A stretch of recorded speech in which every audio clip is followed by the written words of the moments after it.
लखनऊ और सुल्तानपुर के court rooms इन दिनों सिर्फ फाइल्स और डेट्स का घर नहीं बने हुए, बल्कि इंडियन पॉलिटिक्स के सबसे हाई वोल्टेज नाम राहुल गांधी के इर्द गिर्द घूमती एक लेयर्ड लीगल कहानी का सेंटर बन चुके हैं। एक तरफ ब्रिटिश सिटीजनशिप जैसे एक्सप्लोजिव एलिगेशंस पर एफआईआर की डिमांड, सील्ड कवर ड्रामा और मजिस्ट्रेट का बोल्ड स्टैंड।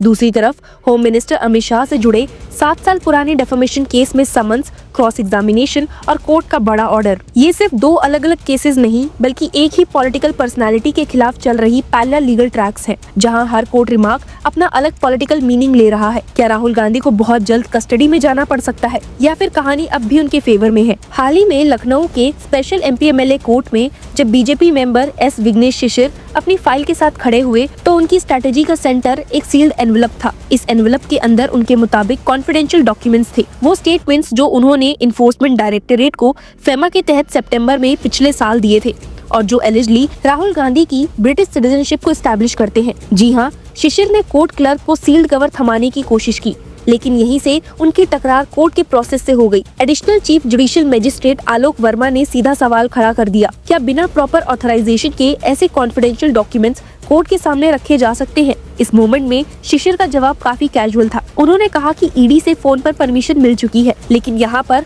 फोन परमिशन और लीगल ऑथराइजेशन के बीच का फर्क कोर्ट को समझाना नहीं पड़ा, क्योंकि एसीजेएम वर्मा ने पहले ही बिल्कुल क्लियर वर्ड्स में मना कर दिया। मजिस्ट्रेट ने कहा, if you are giving it in a sealed cover and saying it is a confidential document, can you file it here? You should state on affidavit that you are authorized to file it here. The court will read it only then. Till then, keep it with you. Court का message simple था, procedure से shortcut allowed नहीं है, चाहे allegation कितना ही sensational क्यों ना हो। कोर्ट ने यहीं पर बात खत्म नहीं की। Additional chief judicial magistrate Verma ने शिशिर को साफ डायरेक्शन दी कि ईडी से रिलेटेड डॉक्यूमेंट्स तब तक रिकॉर्ड पर नहीं लाए जाएंगे जब तक एप्रोप्रिएट अथॉरिटी से रिटन अप्रूवल ना आ जाए। अगर आप नोट करेंगे तो ये स्टैंड इसीलिए भी इम्पोर्टेंट है क्योंकि रीसेंट सालों में सील्ड कवर सबमिशंस को लेकर जुडिशरी पर खुद सवाल खड़े उठते दिखे हैं। इस केस में मजिस्ट्रेट ने सील्ड कवर को ब्लाइंडली एक्सेप्ट करने के बजाय प्रोसेस को प्रायोरिटी दी। पर सील्ड कवर डॉक्यूमेंट्स के बाद शिशिर ने अपना दूसरा कार्ड खेला।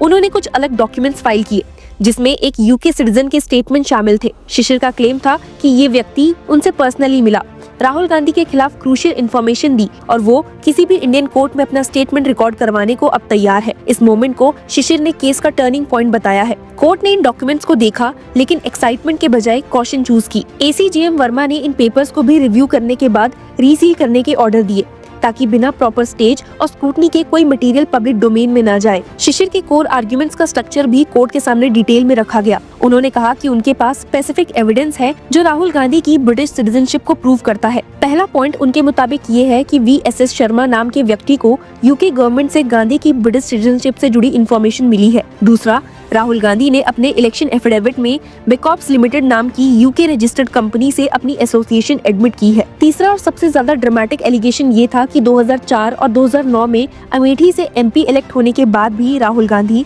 लंदन के एक म्युनिसिपैलिटी के वोटर लिस्ट में रजिस्टर्ड रहे। शिशिर यही नहीं रुके, उन्होंने आरटीआई एंगल भी कोर्ट के सामने रखा। उनका कहना था कि उन्होंने राहुल गांधी के ब्रिटिश पासपोर्ट से जुड़ी इन्फॉर्मेशन के लिए आरटीआई फाइल की, लेकिन इंडियन गवर्नमेंट ने जवाब दिया कि ये इन्फॉर्मेशन डिस्क्लोज नहीं की जा सकती। शिशिर ने इस रिप्लाई को अपने फेवर में इंटरप्रेट किया और कहा कि इसका मतलब ये है कि गवर्नमेंट के पास इन्फॉर्मेशन है, लेकिन पब्लिक ऑर्डर कंसर्न्स के नाम पर उसे छुपाया जा रहा है। कोर्ट का माहौल तब और ज्यादा टेंस हो गया जब शिशिर ने एक और बोल्ड क्लेम कर दिया।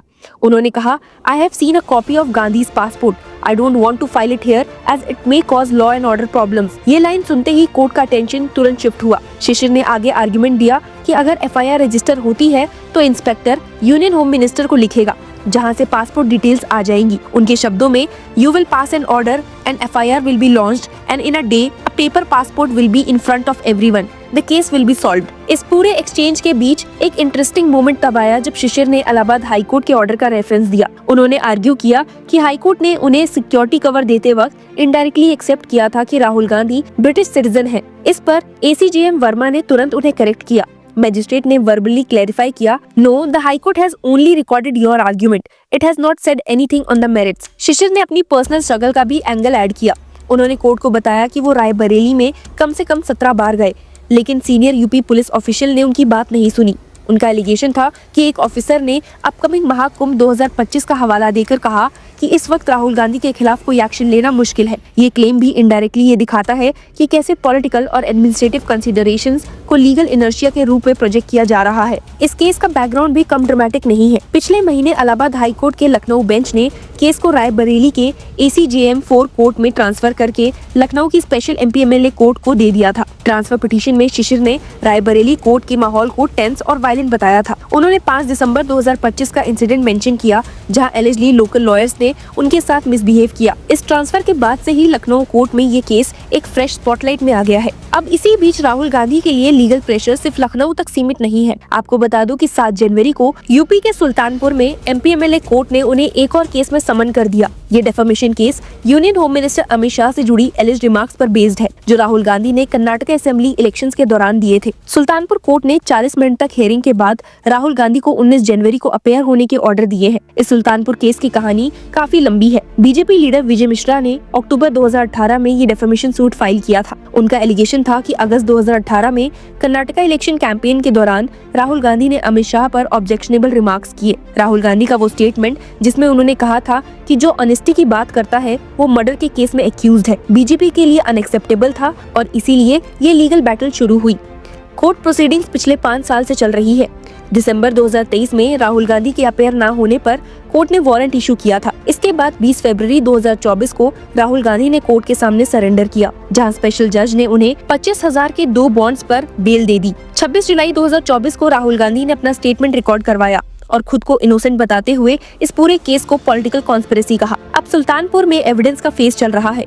कांग्रेस MP के एडवोकेट काशी प्रसाद शुक्ला ने विटनेस रामचंद्र दुबे को क्रॉस एग्जामिनेशन कंप्लीट कर लिया है। प्लेंटिफ के एडवोकेट संतोष कुमार पांडे ने कोर्ट को बताया कि विटनेस का स्टेटमेंट पूरा हो चुका है। कोर्ट ने आगे की प्रोसीडिंग्स के लिए 19 जनवरी की डेट फिक्स कर दी है। अब तक सिर्फ एक विटनेस का क्रॉस एग्जामिनेशन हुआ था और दूसरे का क्रॉस एग्जामिनेशन ट्यूसडे को कंप्लीट हुआ है। अगर लखनऊ और सुल्तानपुर के सीन्स को साथ में रखकर देखा जाए तो एक क्लियर पिक्चर उभर कर आती है। राहुल गांधी एक साथ 2 अलग नैरेटिव्स फेस कर रहे हैं। एक उनकी नेशनैलिटी को लेकर जो सीधा उनके MP होने की एलिजिबिलिटी और कॉन्स्टिट्यूशनल पोजीशन पर सवाल उठाता है और दूसरा उनके पॉलिटिकल स्पीचेस और रिटोरिक को लेकर जो डेफेमेशन लॉ के दायरे में लिया जा रहा है। लखनऊ कोर्ट ने सील्ड कवर और कॉन्फिडेंशियल डॉक्यूमेंट्स पर प्रोसेस की लक्ष्मण रेखा खींच दी है, जबकि सुल्तानपुर कोर्ट ने 7 साल पुराने स्टेटमेंट को अब भी जिंदा रखा हुआ है। इस पूरी कहानी में सबसे स्ट्राइकिंग बात यह है कि कोर्ट हर जगह एक ही चीज रिपीट कर रही है। एलिगेशंस चाहे जितने भी सेंसेशनल क्यों न हो, बिना प्रोसीजर, बिना ऑथराइजेशन और बिना एविडेंस के नेक्स्ट स्टेप नहीं होगा। So stay tune with us and keep following law Chakra to get the next updates on these cases.